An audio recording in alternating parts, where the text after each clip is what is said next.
Right, we are back, live, recorded, but we don't edit it by any stretch of the imagination. Toby McKinnon and Daniel Hibbert, gentlemen, welcome. Welcome to episode 10 of On Loose Lines. I can't believe we've made 10 episodes. Yes, Tobes? Is that a challenge that I make it so you have to edit it tonight? No, please don't do that. I don't have the time. I have a very, very big week, Toby, please. Oh, you big time for Paul. No, yes. Yep, definitely are. So it's all good. No. It's all fine. Daniel, Tobes, I met this very important person today at Wedderburn Harness Racing Club. He came up and said to me, I'm the one that made him. And I had no idea who he was talking about, but I think his name was Peter Hibbert. Is that right? Yep.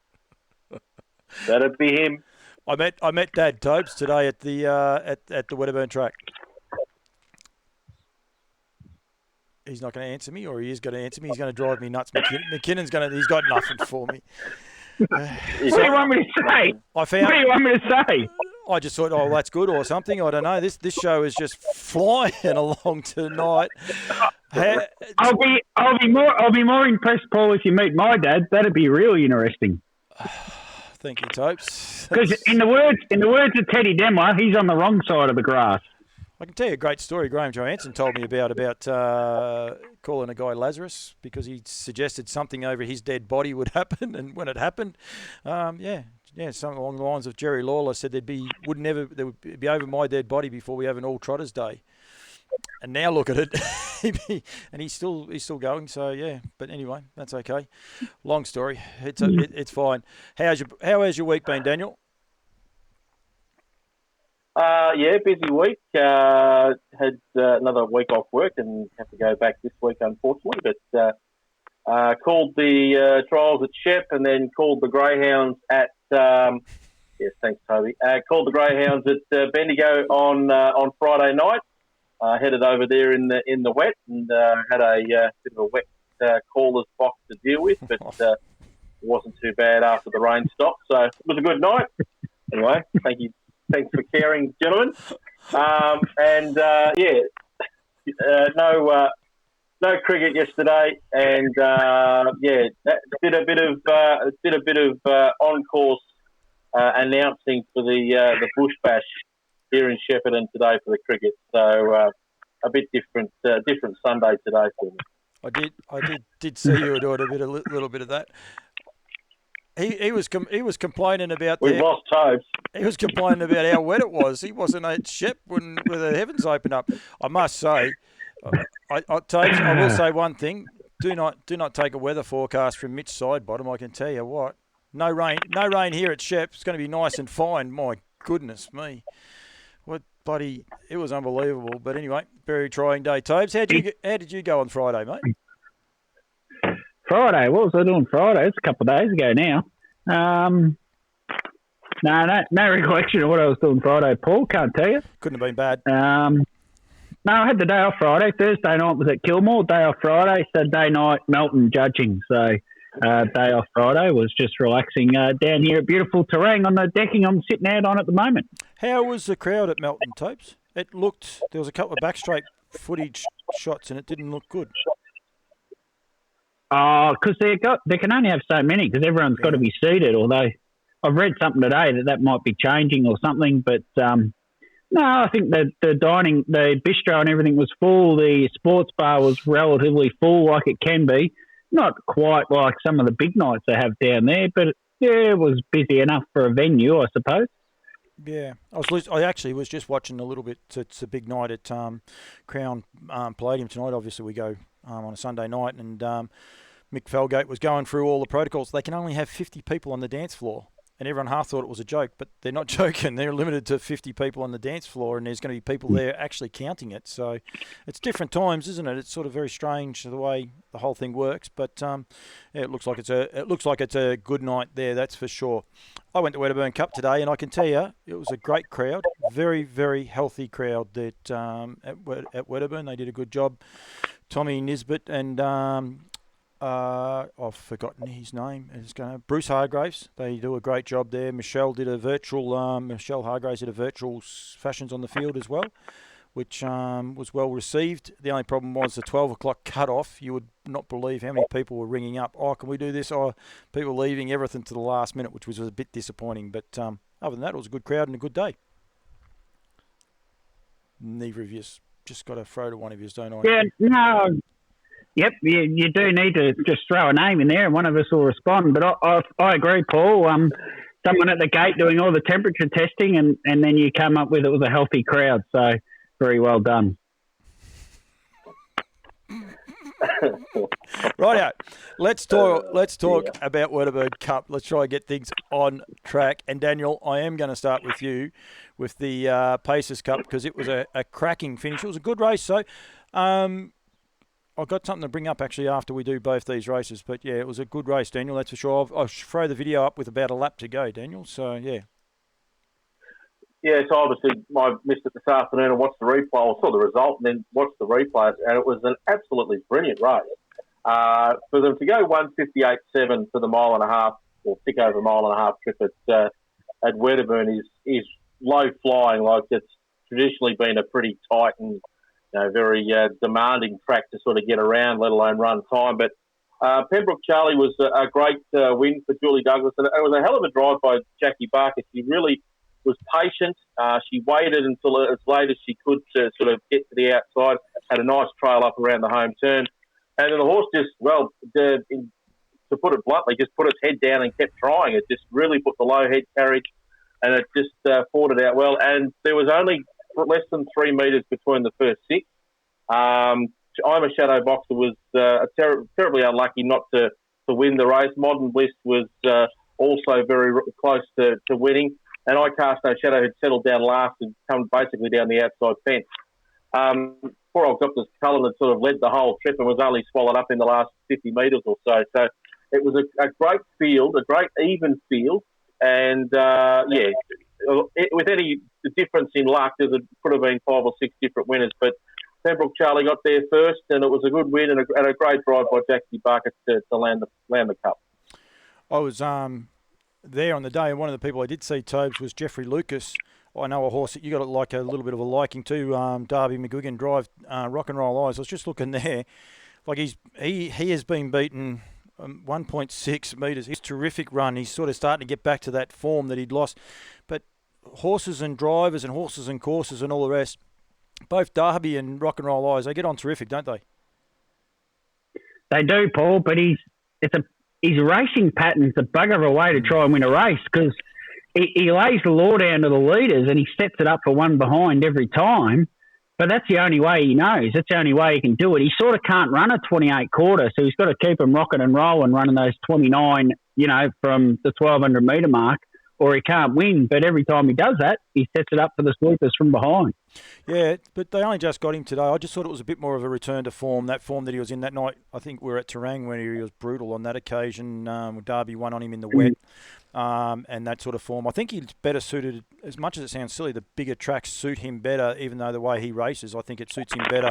Terangs, Ballarats, those sort of tracks, especially Ballarat with no sprint lane. The horses can't get that soft run and out ping him. They've got to come around him. I think that makes it a little bit more appealing to him. But he was a little bit of an eye-catcher run. I'm a Shadow Boxer, and I Cast No Shadows. They were buying hot pies and donuts around that home turn, and they got home terrific the last little bit. And it was, it was a rip and finish at Lukey Humphries. He got it right on the call with the first 2, but he couldn't get third. He had no idea, and you can't blame him. I mean, he picked the 2 that were going to run first and second, but he was in a whole world of pain when it come to the third horse. He had no idea which way to look, and because they came so quick. Like they came so quick towards the end there. Like Jupiter's Cullen, as I say, was probably in front 40 or 50 yards from the line. Rock and Roll Eyes has probably had a chance to crack in the front as well. And then all of a sudden you've got the 3 down the outside. So he had absolutely no chance. And particularly when there was 1.6 metres between the first 5. That's when it makes it pretty hard for a caller to get it all out and get it right. I haven't been in the box at Wedderburn either, but have you judged their Tobes? It looks almost like it's a head-on all the way up. That's right. I spent the day there, Paul, when there was no timing truck. Yeah. And what I was doing, I was linked up to the football scoreboard and I was putting the quarters up into the football system onto the footy scoreboard so that the patrons and the race caller could see the quarters as they went. So I spent a whole day up there in that box, and she's a very low box, and they're sort of coming right at you. So the horses would be that head on, you'd hardly know which horse was which when they were running at you until they got about 10 metres from home. And Luke finally got the third, fourth, fifth and sixth, and I reckon I know what he's done. He swung around, seen the replay, and he's called the third, fourth, fifth, sixth off the replay because he got it 100%. But mind you, in Luke's defence, he picked the horse today at 60-1 to win a race, and it ran second, Dallas Nikolai for Mick McMahon, which was a fair effort. He called it halfway up the straight. I reckon he thought, I've got this, and he tried to lift it that last little bit. It doesn't work, Lukey, but we've all been there. We're like, no, he did a good job, Lukey, and he was actually, while we're on, Lukey did a great job. Sorry, Topes, but the sponsors, Richmond and Associates have been a 21-year sponsor at Wedderburn Harness Racing Club, 21 consecutive years. They won one of the vouchers for a quaddie, and they asked if Luke could give them, they'd take Luke's numbers. So we actually rang Luke and asked him, and he went down there and personally spoke to everyone about each of the legs, what his thinking was behind it and all the rest. So I think hats off to Lukey. That was pretty good of him to do that. I think we all have to do those sort of things, but yeah, you've got to, when you asked, it was good of him to do it, that's for sure. Sorry, Topes. Yeah, he sent me a message, Luke, and said, I picked the horse at 60-1 and it ran second. Have you done that? And you? Good, thanks. Oh, jeez Louise. Tobes, there was a Trotters Cup on today. It was a long race. I will not show the race in its entirety, but it is a race worth watching, and it was very, very entertaining. Just rolling it again, probably from that same spot with Father Christmas in front, Tobes. It was a terrific race, though, wasn't it?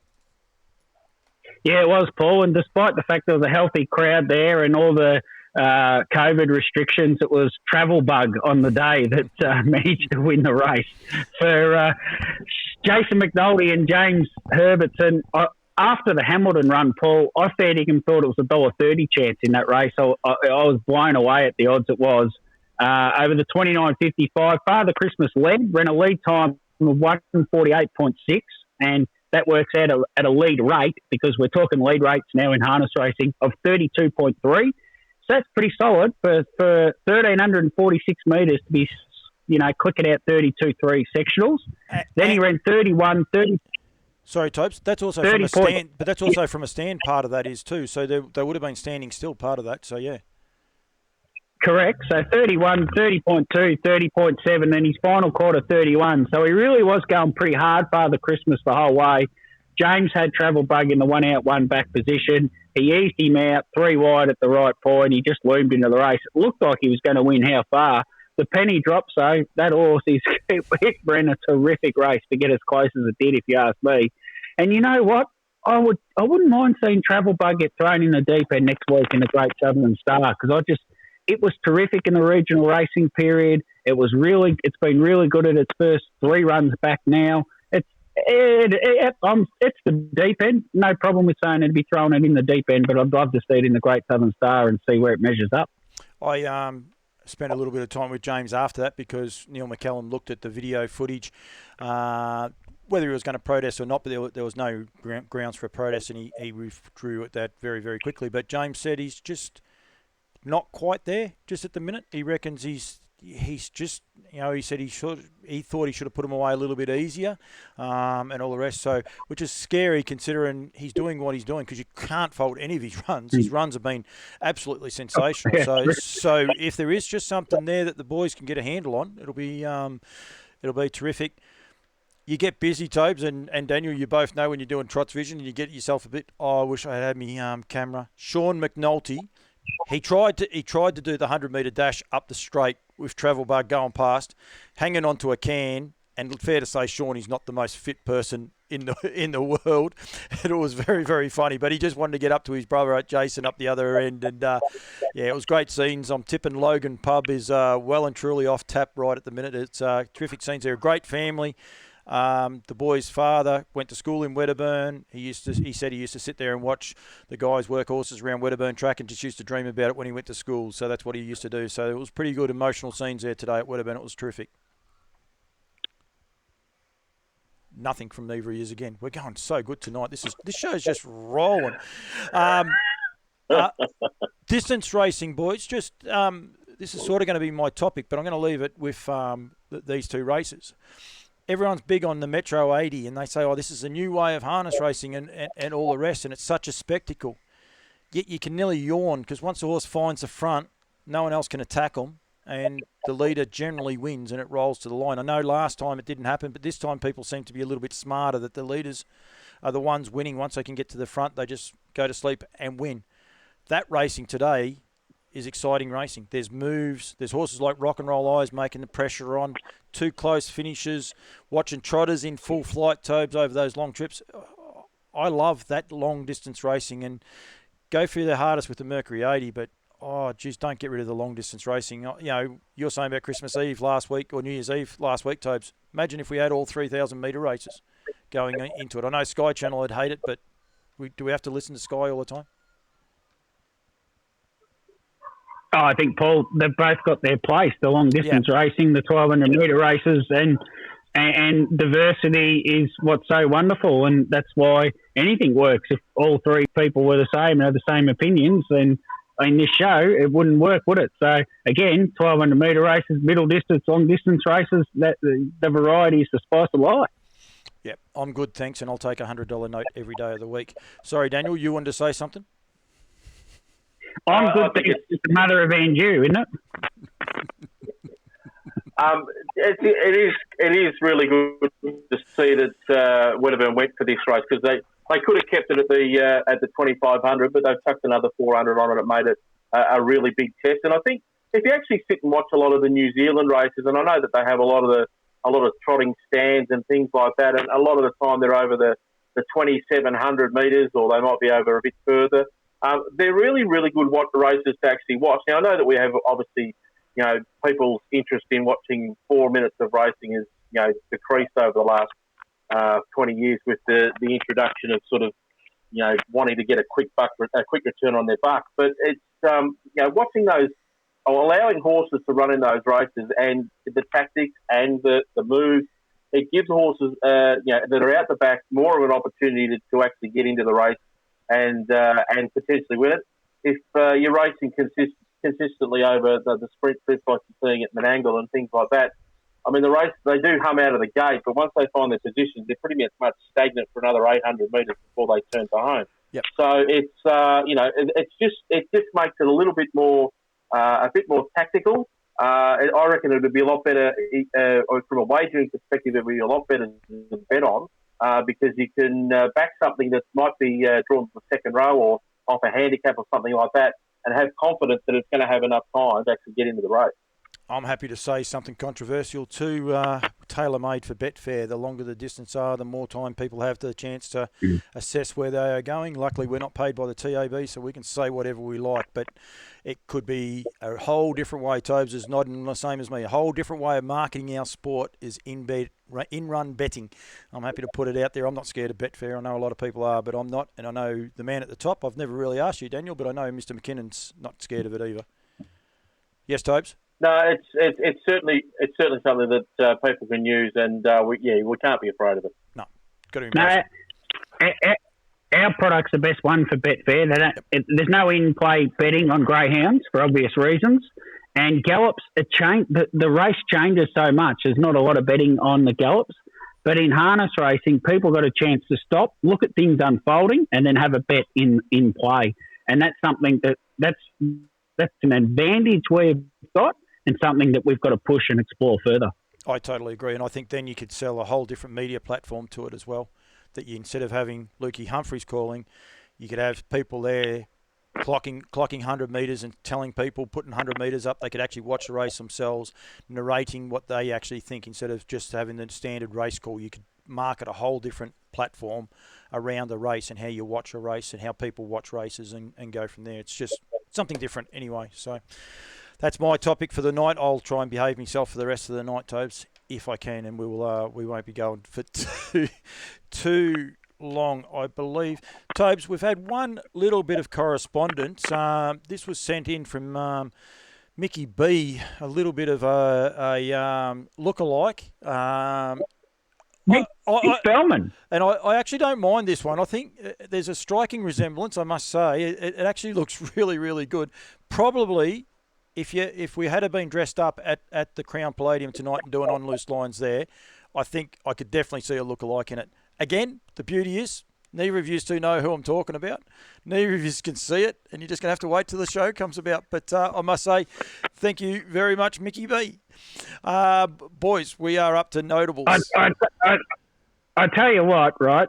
If that is of me from Mick Bellman, I've got about 100 I can do for him. I'll start with Andrew McDonald, who played cricket for Victoria. He will be wound out next week, let me tell you. I'm going to have an influx. I can see that. On that, we must say well done to Aaron Dunn and the Blacker camp. They've had a pretty good week, haven't they, the other night to Stevie Blacker and that. So I think he was too happy to send any correspondence into me this week, Tobe. So he left her alone, that's for sure. So no. Steve took a week off with his kids, I think. So he's been away with his kids for the week. And, of course, Aaron Dunn got the big win on Bondi Lockdown on Saturday night. So he did message. This is a funny, quick anecdote, Paul. Aaron Dunn heard last week's show but hadn't watched the one before, and he heard my line say, "Nah, Aaron and I are done." So Aaron gives me a ring the other day, and he says, "What do you mean we're done?" And I said, "I was only joking because I'd spoken so well about you the week before." He says, I didn't watch the show the week before," and I said, "I bet you watched the show the week before." So, yeah, so I did get a little bit of correspondence. Aaron was a bit concerned that our relationship was done. I am hopeless at names, but the boys doing the barriers today at Wedderburn, and they come from Maryborough. They do a few of the other tracks as well. They actually watch the show. So, guys, thank you very much. They actually made a couple of comments about things we've said on the show, so I know they watch the show. No, nothing bad, Topes. It was actually all good. So yeah, one thing before we get off the long distance racing that was quite funny for us trying to work out which side of the track they had to be for the horses to mill around. It takes a little bit of working out when you're on an 800 metre track and you got a race that's 2,900 metres. We were going backwards and forwards trying to work out which side of the track they were going to be. So anyway, just even the crows are finding that funny, Tobe. So it's very funny. I've lost where we're up. That came very good. It did come very good. Is that one of your mates, Tobes, or what? So, Murphy Masters Midweek Melton. Yeah, I had to get the right person up though. And this is you, Mr. McKinnon. So with all the M's, it's not the Triple M show. This is a 4 M's. This one. Yeah. So David Murphy mastering Midweek Melton with Fox Force 5, Paul. So there's a mouthful if you ever want to practice your lines before a race meeting, Daniel, to get the larynx working properly. It was he brought up his 1,018th winner, David Murphy. He's got 41 horses on his books at the moment, and notably last year was the most wins he's had since 2009-10.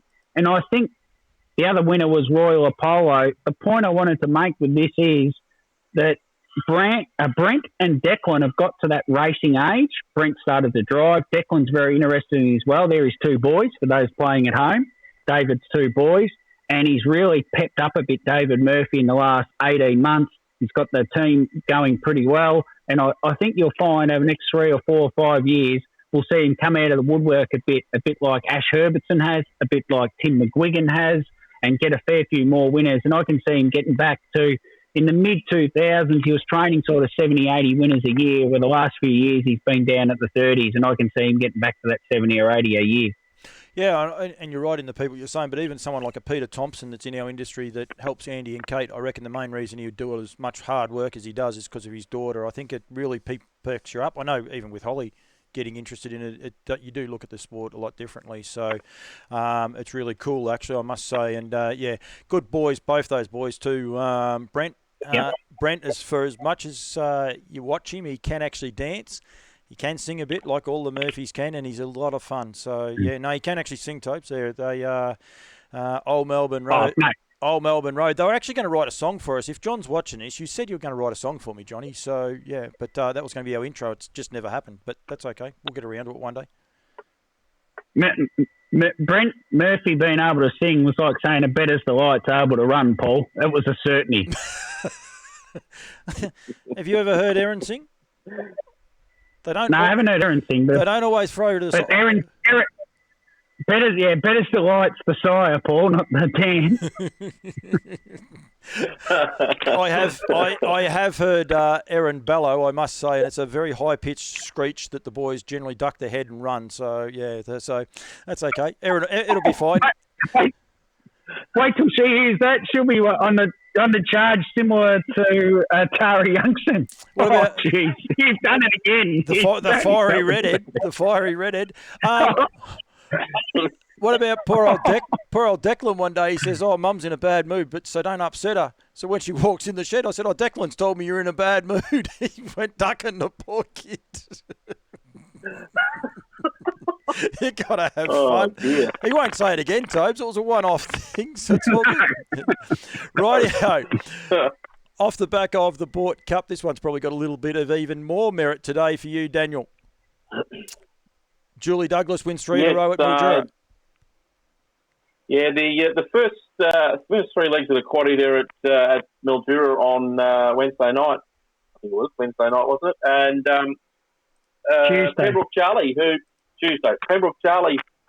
won today, was a winner up there in Mildura. Sam Barker took the drive, the concession drive with the claim, and another win, a good win there for that horse. So it's obviously backed up beautifully in the Cup today. And then had Bernie Winkle in the next race, who just got home, beat the stablemate, which was Aussie Battler only by a neck, so there wasn't much between them there.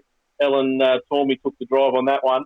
And then Pocket the Deal rounded it off by winning the 7th race with Jack Law in the car.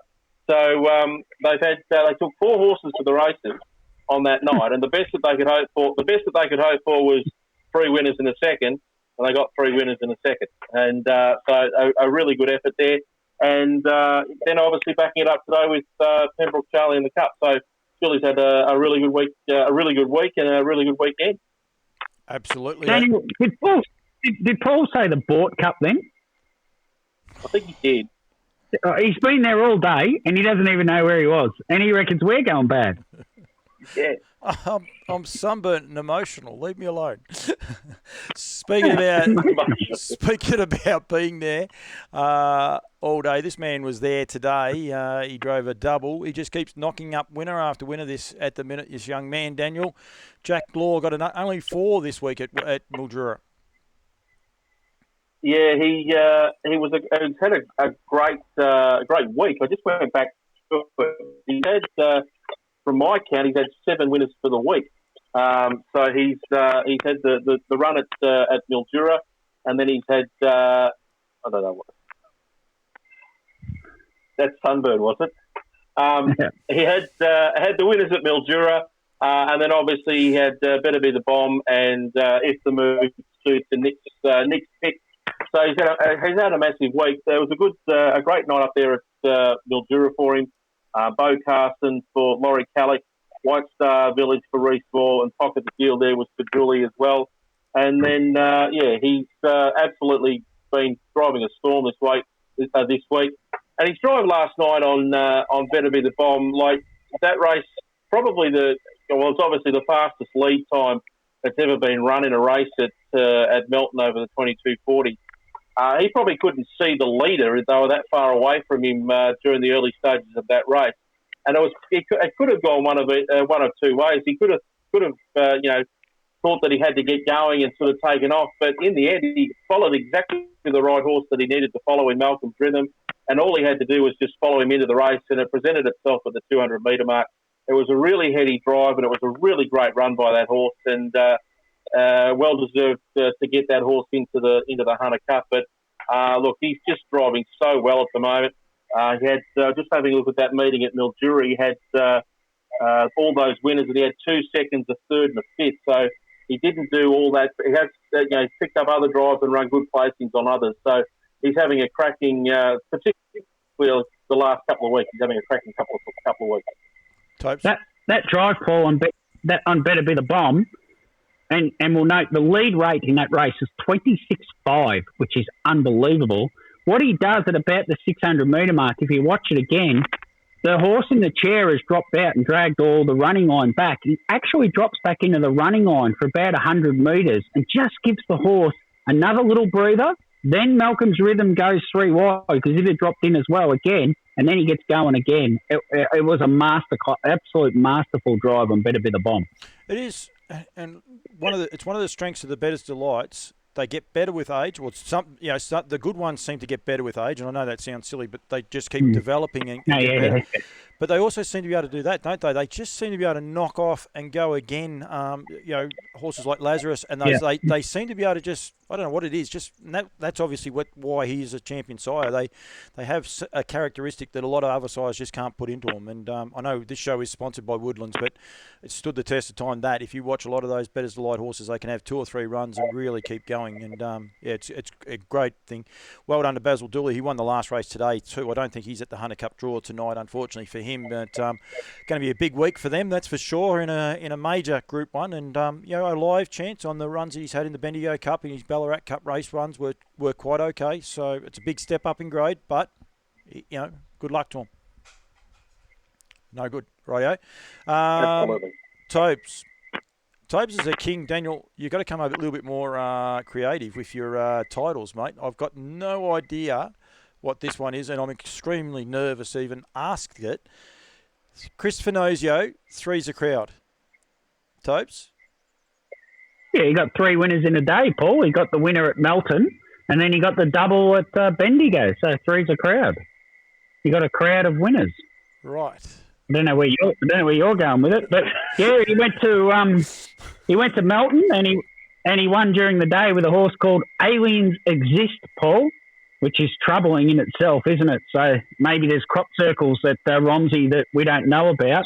I did ask him why, but the owner, Darren Reed, is a big Blink 182 fan. So if you don't know Blink 182, they're a band sang a song called All the Small Things, Truth Care, Truth Thing. Remember that song? Yeah. That was their most famous. Yeah. I reckon they sung it better. I'm not sure. And the granddam of that was a mare called Claire Lane, would you believe, Paul? Which we'll get back to the coincidence on that shortly. So Aliens is this one. Then he went to Bendigo, drove a winner for Gary Merkel, who's had a great run with Rosalind Gay. He had the mare of Rosalind Gay, Madame Narinya. He's a great man from Kyabram, does a lot of work for the Kyabram Harness Racing Club. Chris Sinocio's had 5 of its 8 wins, and he hasn't driven it that much if you go back through. So Chris had a great relationship with this horse. It led and won. And then a little horse, Paul, called Dell's Destiny got up for Chris Sinocio as well, which Claire does own a share in, and my brother owns a share in it as well. And he's going absolutely terrific, Dell's Destiny. He won 4 races this preparation. He's by Pegasus Spur, Paul, Woodland stud, out of a mare called Suno, who is a sister to Speeding Spur, Woodland stud. So a couple of Woodland stud references there for you. So he's a very well-bred horse, Dell's Destiny. He was picked out of the yearling sales from New Zealand and brought over, and he's getting better and better all the time. And the way, if you follow, Speeding Spur was a top-class 3-year-old, but he progressed as he got older, similar to what you're just saying about the Bettor's Delight. So if Dell's Destiny can do a similar thing and get up in a free-for-all class, it'd be a great result for him. The one thing about Dell's Destiny, Tobes, having a lot of fun with him because he generally presents and gives you a sight, even if he's not going to win. Gives a bit of a sight and really runs a nice race. Was he bought out of the NZB sale, Tobes? Yearling sale? Yeah, we'll go with it, Paul, just because I know you're behind it. So, yep, New Zealand NZB. Paul, do you remember, Paul? Yes, that's the one. All the talk about, that's upside down, but you're going right. All the talk about Ride High and Lochinvar Art in a match race. I know, Lucinda Mack and Dell's Destiny. We'd kill it, wouldn't we? Hey, I know. Hey? What do you reckon? It'd be the on loose line special. Don't you worry about that, mate. It'll be sensational, mate. I actually hope we do meet in a race several times because I think that means we're having fun. So I think that's half the battle about it. So I will say I've got to stick up for my daughter. It's 1-zip, son of a Trump.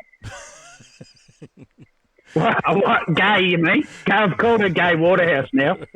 She's at the trucks. She goes to the trucks the other day.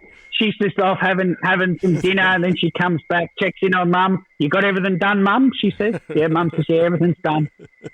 Gay Waterhouse. The worst part is, Daniel, he's not telling a lie. That's 100% No, true.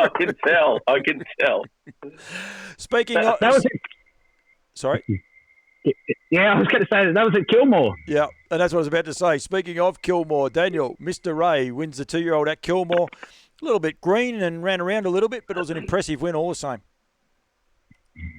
Yeah, absolutely. For Ray Walker, who Riverina of Riverina fame, and the horse. They've obviously been trying to give it a run up in. Thank you, Toby. Trying to give it a run in New South Wales, and decided to bring it down to Victoria, and it's done a superb job to win. Raced a bit greenly, shied out, and had to withstand a protest. But managed to hold onto the race, and 156.9 is a pretty cracking mile rate, particularly around Kilmore. It's not really renowned as a lightning fast track all the time, but it was a good win for Ray. And Daryl Perrow taking the drive there. Ray, I think he's probably got a bit quiet over the last little while. We tend to think of him back in the day as a big trainer of a big team and plenty of 2-year-olds. And as Toby suggests, I'm a Strong One was certainly one of his pin-up horses back in the day. Just going back through it, that horse had 82 starts for 34 wins. Unbelievable. 34 wins. He had 34 wins, but he only won 153,000 in stakes, which is quite remarkable. Obviously, the prize money he may have been running for in the Riverina wasn't as strong as it is now, or back then. So, but he was a really good 2-year-old, and good to see Ray get another winner. And this one looks like it's got a fair bit of ability, and it obviously leads a little bit more education, you would think, but it'll fix those manners up. And it'll be certainly a nice horse.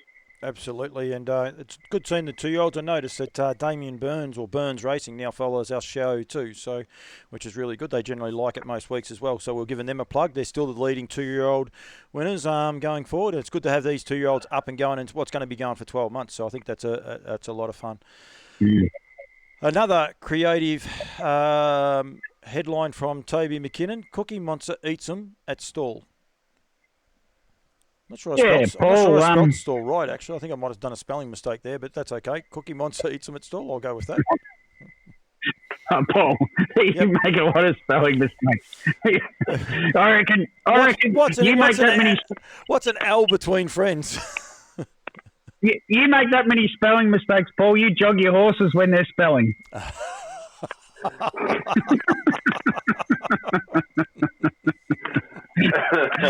That's not that bad off the cuff. No, Lockie Cook, Paul.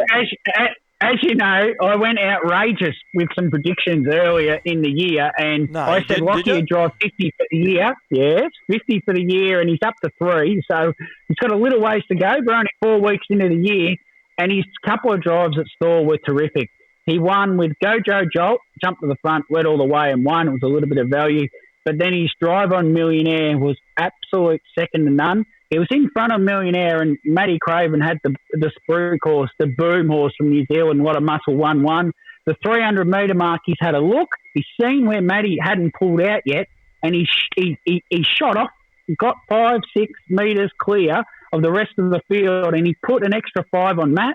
And then Matty was just too late to get there on the line. So it was a terrific drive. Really shows how well he understands the racing. The one thing about it too, Tobes, he didn't tire. Matty's horse has got a stack of speed. It was actually coming at him. That gap that he pinched won him the race because he wasn't going up. It wasn't like he went too early and he was coming back at Matty. Matty was coming at him very, very fast. No, he's a great young kid. He's a great story for harness racing. People have got to get behind him.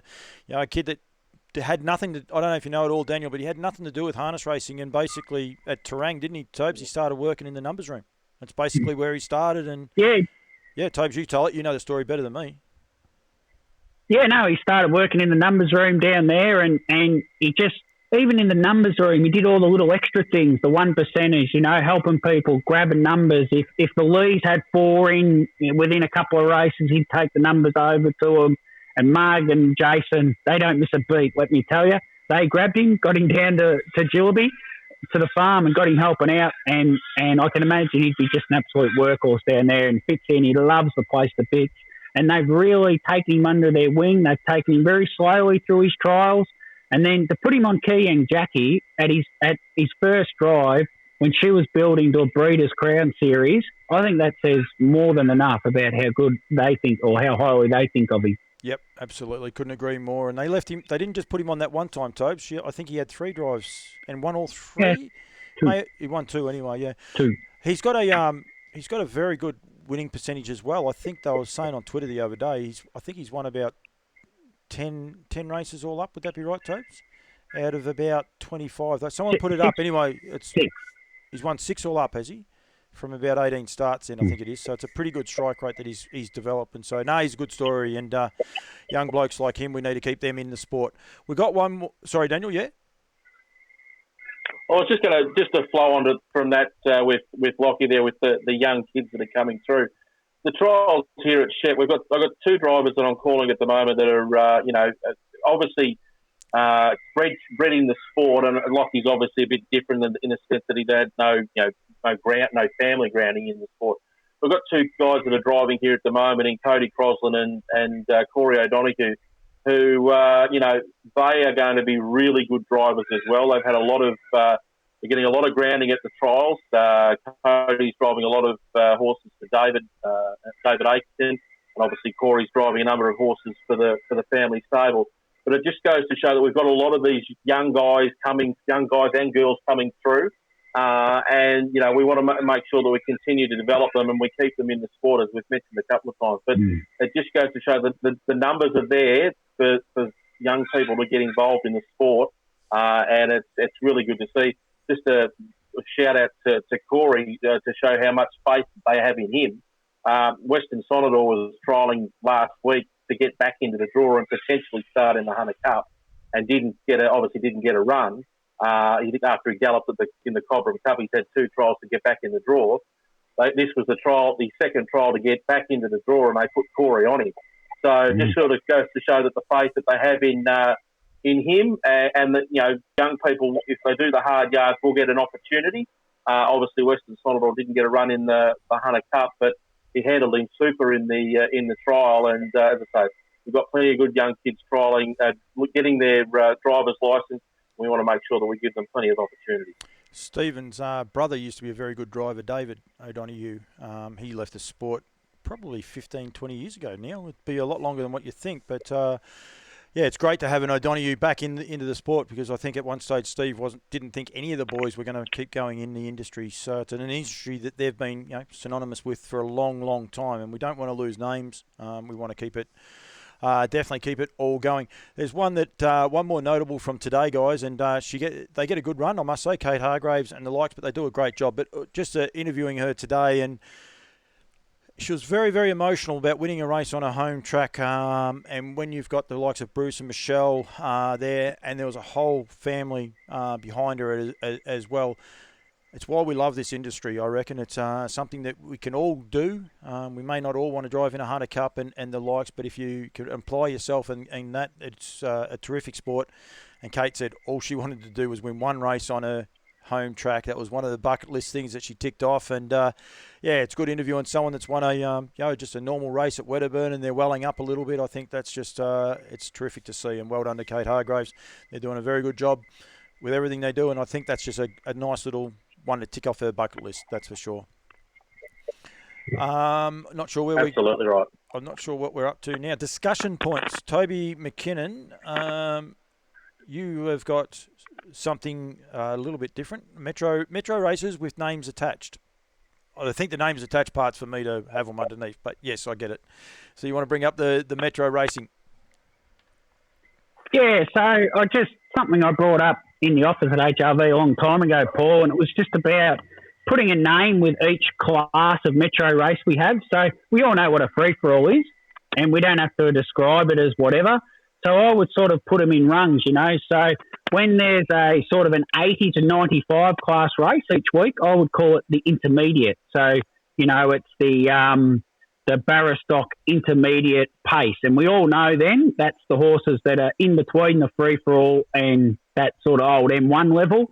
I would have something like the Graduates, which are for horses that have won a Metro race or so. So that's the sort of the 65 to 80 race that week. And then the Metro Maiden, or what they call at the moment they call it horses have not won more than 15,000. I'd call that the qualifying. So then each week, you've got a qualifying race, you've got the Graduate, you've got the intermediate and the free-for-all.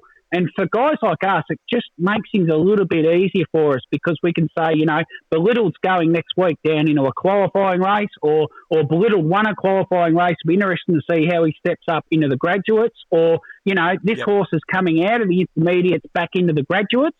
And we can just makes it gives it a bit more of a flow and a bit of a storyline for people like us to talk about as well. I'm a little bit older than you guys. They actually used to have that, and a couple of the names you've put there, Tobes, were some of the names. But just for the pacing races, I think the intermediate, I can remember when they bought it in 28, 27, 26 class races, and I think the intermediate was like your 27 class. Like, so if you'd won a race, there'd be probably some people watching, they'd say, no, Paul, you're totally wrong. But I do remember, but it was just when I was getting into the sport. I think maidens were maidens, and then it went intermediate, and I can't remember how it went after that. But then when they bought in the new system, it was 28, 27, 26 and through, and then we obviously went to the C class and all the rest. But no, I totally agree, Tobes. It's like today, and you guys would appreciate it as well when you're doing the same job. What sort of race is this? And you look at it, and it's a 55 to 61.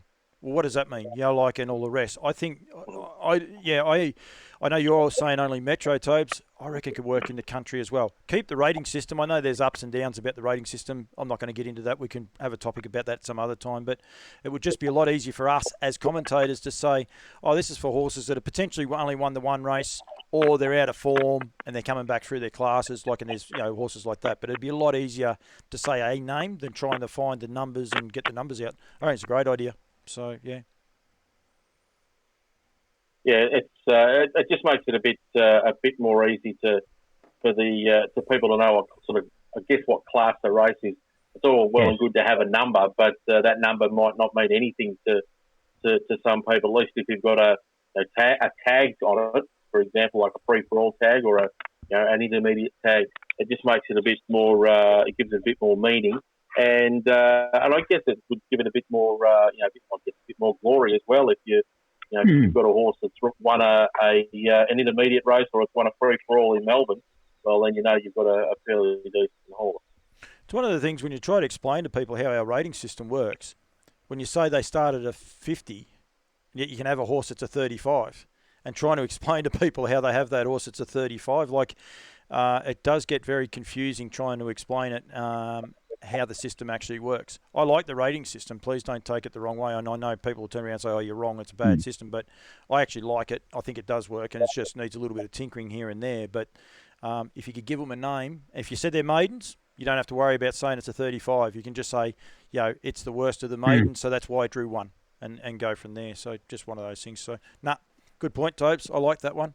I know Jim Lobby, he won't be happy with us because we both agreed. I think he enjoys it more when we don't agree. I think he likes us getting into the fist-ups. I'm not sure. Oh, didn't he give you a couple of lookalikes on Twitter too? I'll have to bring them in. I can't get them. Yeah, very, very well played by Don Key. Very well played. A couple of absolute beauties.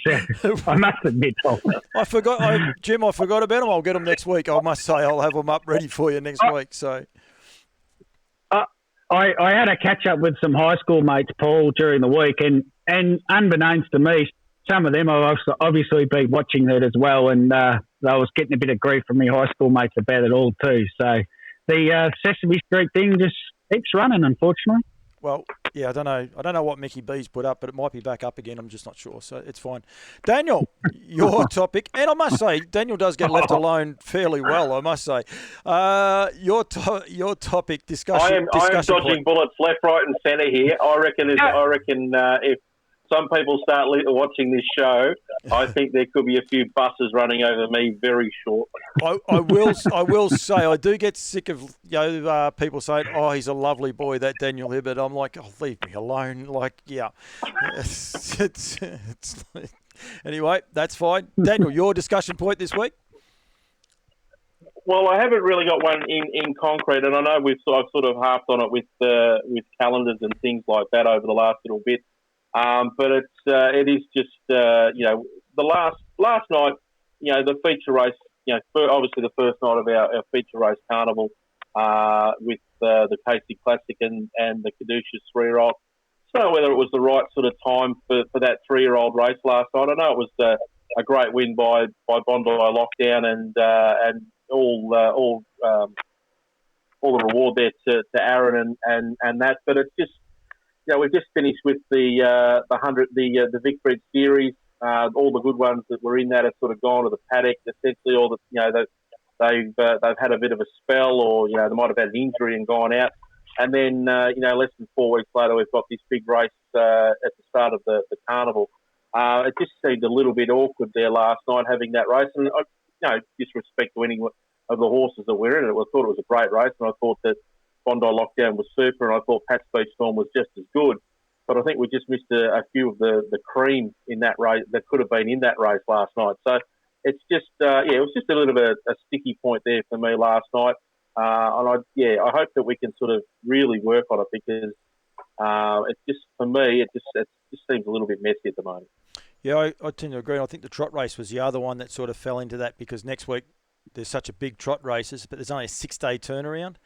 Yeah. To watch Majestic Man last night was sensational, and he just, Tobes, it must have been great being a judge and actually watching the times tick by that this trotter was running, but you just, you've got next week, and it's just one of those, but look, they all pick on the Spring Carnival in Melbourne, don't they, the same way, so it is an interesting one. There's definitely for sure. Yeah.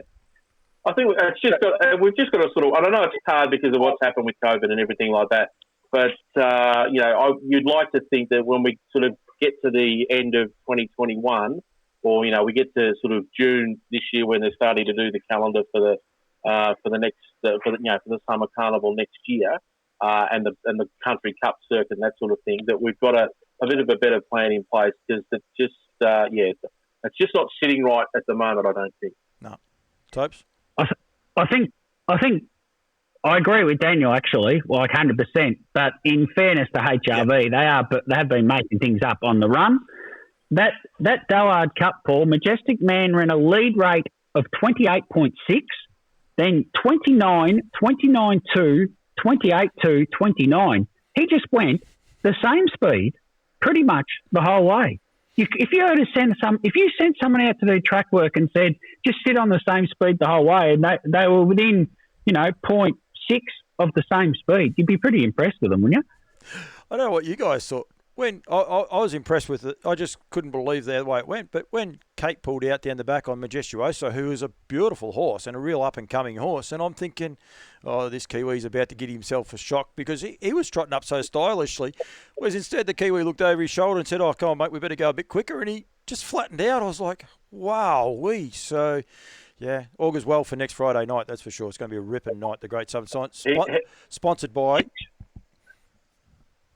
Paul, to run those sectionals, though, and back up 6 days later for two races. Yeah, it's a big ask. Yeah. But luckily for them, he was. I was just going to say, he was really, obviously listening to the interview. He was. Brad was really impressed with how he warmed up and everything like that. He was lucky, I guess, that he'd only been here a couple of days, and he missed all the heat and everything like that we'd had last week. So. But he was absolutely brilliant last night, and look, it is going to take a really good horse to beat him, particularly if he draws a decent gate in his heat. He's obviously then got to hope that he draws well in the final. But look, he's the one that got to beat based on that run last night. I don't think I've seen a run like that for a while. No, and I was just checking the weather for Friday, but I think it's just going to be about 30 degrees, which is going to be terrific for the great running those two heats. You just didn't want to see a 40-degree day, but it looks like it is going to be in the low 30s by the looks, which is really, really good. Bit of rain around and 31 degrees, so going to be a good night of trotting. Going to be a great weekend of harness racing, full stop. It's with the sales on as well on the Sunday, so it's a pretty busy time of it with the APG. Where are we up to? We are up to the Barrostock winner. Daniel, are you feeling all right, mate? I'm actually worried. I am. Yeah, I'm feeling all right. stepped away from Shepparton. Aleppo Murphy. Oh, gee. He, Well, it didn't go all that well. I reckon the biggest sign on that horse will be next week, or next time he steps out. I think you'll find there'll be one D. Aiken driving that horse. That'll be the big push, I think, for that trotter going forward. He's got a lot of ability, but anyway, A lot of tricks. He definitely has. You have stepped away from Shepparton. I'm still calling it the Daniels Barristock Shepparton runner to follow, because Barristock and Shepparton are both sponsors in their own right. Prosthesis, is that how we say it? Well, you're gonna have to ask our colleague here, because this is not this is a setup by McKinnon underneath here. So I have stitched you up, Paul. So out of Bacchus Marsh, Prosthesis' trial last week, it's run second in a trial, and for the viewers at home, we've stitched Paul up here.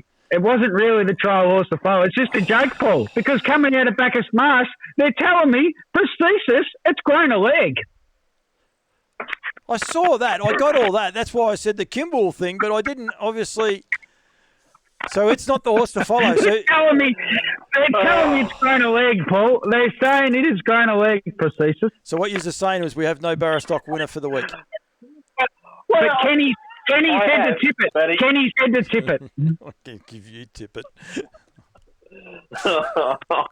Oh, dear me. Ah, I didn't know what you were doing then. I thought, where are you going with this? Because I know nothing about this. so Anyway. do you have one or not? Well, I have, and it's actually actually the same horse that ran last week, Near Attack Prince. Hang on one sec. Hang on one sec, Daniel. For all lookalikes, please forward them to me. Everyone you have will be ready to go up next week. Please, anyone out there, do not hold back. It's all good. Rightio. Sorry. Yes, Daniel, you were saying a bit. I can't bring last week's up. I haven't got it on file. Well, it's the same horse. Near Attack Prince has trialled again. And done a super job again in his trial. It's going to be. It's not going to start at any price after all our viewers get onto this. It's probably going to start at $1.10 and probably get beat. What the three of them? Yeah. He sat back last, and Josh Grothe just sat back last, and fielded the outside and ripped home the leader to winner. They've gone at the half in a minute. But he's come home really strongly, and he just looks as if he's going to be a really nice 3-year-old. So he was probably one of the runs of the trials there on Wednesday night. The other one obviously was Western Sonador, who ran a half in 55.9. So obviously they didn't get into the Hunter Cup, but wherever he goes round next time, he's going to be really hard to beat. Thank you, Tobes. I'm not exactly sure what they're meant to be, those hand gestures, but. Just a stitch. Just doing me stitching, Paul, after stitching you up. Well, so out of curiosity, is our Woodlands winner the Woodlands winner, or am I going to be looking bad for that as well? No, this is serious, Paul. This is a serious one. So, Stately is the horse? Staley? Staley. Yes. So this is the horse, Paul. It's called Staley. It was bred by Lauriston Bloodstock. It's by Better's Delight, out of a mare called Left in Paris. And if you remember her, she won a Vic-bred 4-year-old Super Series final. Very good mare, 43 starts, 12 wins. The horse started its career with Craig Cross for 2 starts and a win. Then went to a bloke called David Aitken for 3 starts without a placing. Then went to Vince Longer for 14 starts and for 2 wins up at Mildura. Then Ricky Duggan got it in Tassie for a start, and it's ended up at King Island for a fellow called John Rhodes, who's had 7 starts with it, and it won on Saturday, this Better's Delight at King Island. In a mile rate, Paul, a mile rate on the grass track at King Island of 220.1. That is the mile rate. It was heavy going. 220.1. Now, John's a dairy farmer, retired dairy farmer from King Island. He grew up in Ascot Vale, so he would have been around some great people at Ascot Vale, so he'd know his way around a horse. It was driven by a fellow called Shane Keeler. All I could find about Shane on the internet was a picture of him as a water boy. so he might know Jack Law because apparently Jack Law's a good water boy from Tassie. But go back and watch the video. 50 metres out, Shane is pumping the fist. He's pumping his fist. He looks around, he's won the race, and he's pumping his fist. And that's what it means. And we talk about Kate Hargraves winning, and that obviously meant something to Shane. And it's great to see Betters for Lights winning races at King Island where the bloke's saluting. Photo on the wall it will be. I got plenty on, and you've come up with that one to promote their stallion. I tell you, you've done a great job. I've been to King Island over there doing teeth, and the trainers, they are a sensational group of guys. There's galloping blokes over there and trotting blokes over there, and it's a great place. I recommend anyone go over there just for a holiday to King Island. You'll leave your mobile phone at the bloody airport. Don't even worry about that. Just go over there and just spend a couple of days there. It's a brilliant place, really is. But got some great golf courses, Tobes. You wouldn't. It's a really lovely place. But they're terrific people, the horse people over there. Not just all of them over there. I had a lot of fun. Send you back with lobsters and steak and cheese, and they look after you like you're a king there. That's for sure. At King Island. Wonder how that came out. So yeah. So that's about. I'm just going to say, just having a look at the result there for Staley, it's the stewards report says swab and driver fined. I'm tipping he probably got a pretty fine for waving the whip going across for the line. Salute. He did, I think, for the salute. What was the first part? It couldn't be for a slow mile rate. Couldn't be for a slow mile rate. Surely they didn't fine him for that. It's actually a very picturesque race course. It's down in a valley. It's got like a natural. What do they call ambience? Like the banks. It's built down in a hollow, and the banks are up the top, so you stand up on the grass and you can see the whole track. It's very, very pretty. While we're on Woodlands, guys, I've got a fair bit coming up for the sales and the rest. I'm doing something with Mark today. It will be, which will come out today. But the following week, leading into the NZ Bloodstock sale, I'll be catching up with the guys from Brecken Farm, the guys from Southern Bred, Southern Red, and on the Friday, the 12th of February, myself and Mark Hughes are going to be doing something a little bit different. I'm going to keep it under my hat for the minute, but something really cool. It'll be a live cross and the likes, and I'm really looking forward to it. So I've got a few things on the go there on Campbell's comments. APG have asked me to go Friday afternoon to do some Facebook Live catch-ups. So if you tune into Campbell's comments, and I think if you subscribe, you get the automatic alerts anyway, but I'll be there for a couple of hours catching up with some of the vendors that are selling their horses. If you're watching this and you want to promote your horses, make sure you come and find me. I won't have time to be running around to find everyone, so please, if you want and you think you've got something to offer, come and see me there as well. So yearling sales are upon us, and it's terrific, and there's a lot going on, and the guys at NZB, fellas, are really keen. I might have to have a word with Cam Bray. We could get the whole show over there, I reckon. We might be able to go to Karaka and the likes. Did you happen to see the guy with the ice cream? Have you seen that on social media, the guy spending $35,000 while he's eating an ice cream, bidding on it? He's chewing on an ice cream. I was meant to have it, and he just keeps bidding with the cone. He just keeps putting the cone up, so they called him Ice Cream Man while he's bidding, and he's bidding up to $35,000. Most expensive ice cream I've ever seen, I must say. So, yes, Tobes, what's on for the rest of the week with you, mate? No prosthesis operations or anything else like that? No, Paul. Glad you're keeping things under your hat there. So it's not much else under there, let me tell you. Monday, I've got SEN tomorrow. I've got the retrospective tomorrow on SEN because Jason is unavailable. And then Wednesday, I've got SEN again. Friday, I'll be judging the Great Southern Star. And then the week after, I've got 3 days of SEN in a row. So a bit of SEN stuff coming up over the next couple of weeks. I met Nikita's, I think it's her uncle today. They were one of the sponsors at Wedderburn as well. He came up and introduced himself, and they were one of the sponsors there at the Wedderburn track. Can't remember who his name was now. That's terrible. So anyway, I did actually meet him though. So yeah, Daniel. Great story. It makes on loose lines, so it's all good. Don't you worry about that. Yes, Daniel. What have you got for us, mate? I'm going under the knife tomorrow for a bit of a procedure. So a prosthesis? On the knee. A prosthesis? Prosthesis on my knee. Prosthesis, yes, absolutely.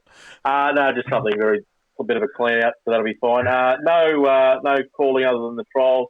Lost the job calling on course at Albury, unfortunately, but that was A bit to be expected with Sky going back to sending out their callers to the track, which is great to see. And so, yeah, it'll be a quiet week this week for me, but getting a bit busy over the next few weeks with a few more greyhound meetings to call. So, and back to work as well, which is slightly disappointing. Work's overrated. I must agree with that. Fellas, that's about it. I just want to tell you, we are making headway. At Wedderburn today, there's no worries. There was a guy that was so desperate to get on our show, he streaked. He actually went on loose lines. He had everything hanging out. He was on loose lines. He went for a run across the infield after the last. Don't you worry about that. You've never seen so many women come out, get out onto the grass to watch him. Please tell me it wasn't my father. No, definitely. Thank God. Definitely wasn't that. Dad had said he was going home by that stage. I was actually standing there with a lovely lady that would be in her 60s, and I think I'm being very kind, and she goes, "Oh, what an idiot." And I was like, thank goodness for that. But, yeah, the random thing just... And she hadn't seen the streaker yet. She was just looking at you. She was actually a lovely lady. She's a very close relation to Alfie Simons and Lisa Miles and all those. But she was actually a very lovely lady going forward. All right, boys. I reckon that'll do us this week. Thank you for tuning in. Must say, do not miss D Hibbert if anyone's got anything at all after the stitch-up you guys have just done. Tobe McKinnon, Daniel Hibbert, thank you very much. Me? Don't play me. I'm saying thank you very much, guys. Bye. Goodbye. Daniel, Tobe, see you, mate.